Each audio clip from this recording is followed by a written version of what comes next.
Hi, good afternoon. I hope everyone is doing well. So, I wanted to talk about your rights as a care worker in the UK. I'm going to base this information based from the information that I got from Guidance for International Workers. This is a document that came out in March 2024. We are going to talk about your rights as a care worker in the UK, how to join a union, sponsorship in the UK, finding alternative sponsorship, additional work, labor exploitation, what is NRM, how to raise concern and get advice, food and clothing bank. So basically, as a care worker in the UK, under UK law, you have the following rights or entitlement. You should be given an employment contract. You should be given regular pay slips that shows any deduction for tax and NI if you are required to pay.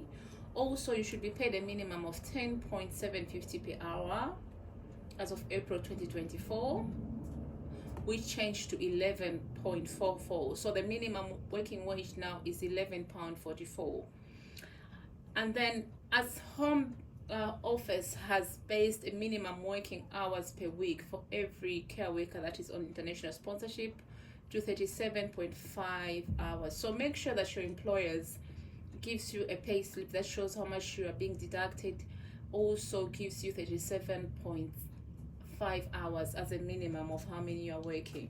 And if you're working a 12-hour shift or you're working a 7-hour shift, as long as you're working more than 6 hours, you are entitled to 20 minutes uninterrupted break. And also there should be 11 hours space of time between your shifts. So if you knock off at 8, the next time you should pick up a shift is after 11 hours. That is according to the law.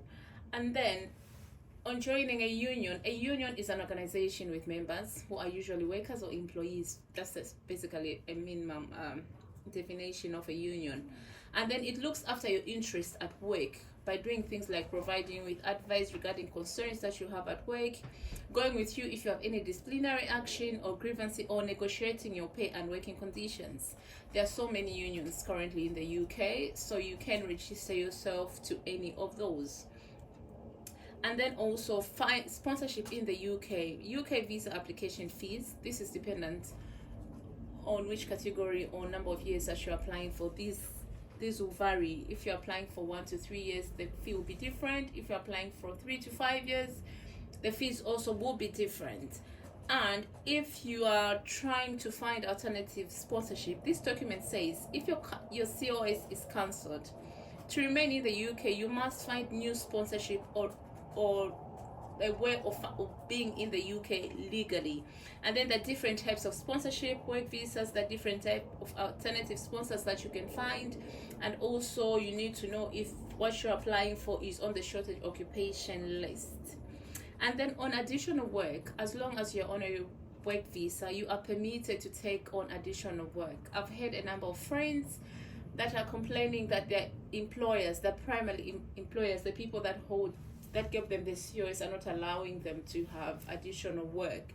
That's illegal. By law, you are permitted to take additional hours of up to 20 hours a week. So you can take secondary work of 20 hours a week as long as it's under the same occupation code and the job level that you are currently in position or sponsored to take. So if you want to take additional work, just know that you are allowed to do that by law. And then unfortunately there's a lot of labor exploitation that has arisen as a result of this visa that has come in place. That's why there are a number of laws that you need to know, and that's why it's also important for you to join a union so that you're not exploited. And then one may ask, what is NRM? NRM basically is a national response in the UK to support people that are experiencing modern day slavery.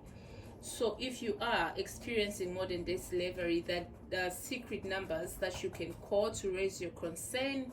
You can call 08 000 121 700.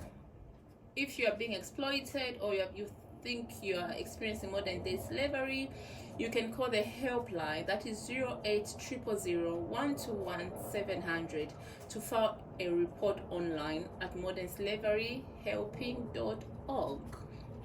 And then, like any other person in the UK, we know that there are food banks that different people donate to. So as a care worker, if you're struggling with finances, food or clothing, you can access the food bank locally, because this is not public funds. It's very different from public funds. You're not entitled to access public funds, but you are entitled to go to a food bank and ask for assistance. The number of people that have come into the UK and their employers don't have hours, they've come into the UK and their employers' licenses have been suspended and they don't have anything to eat, they don't have anywhere to live.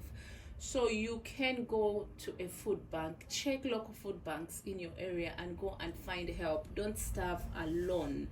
So ladies and gentlemen, that's justice for all. And then I want to wish you a lovely afternoon. So remember, as a care worker, you have rights in the UK. Have a lovely afternoon. Bye.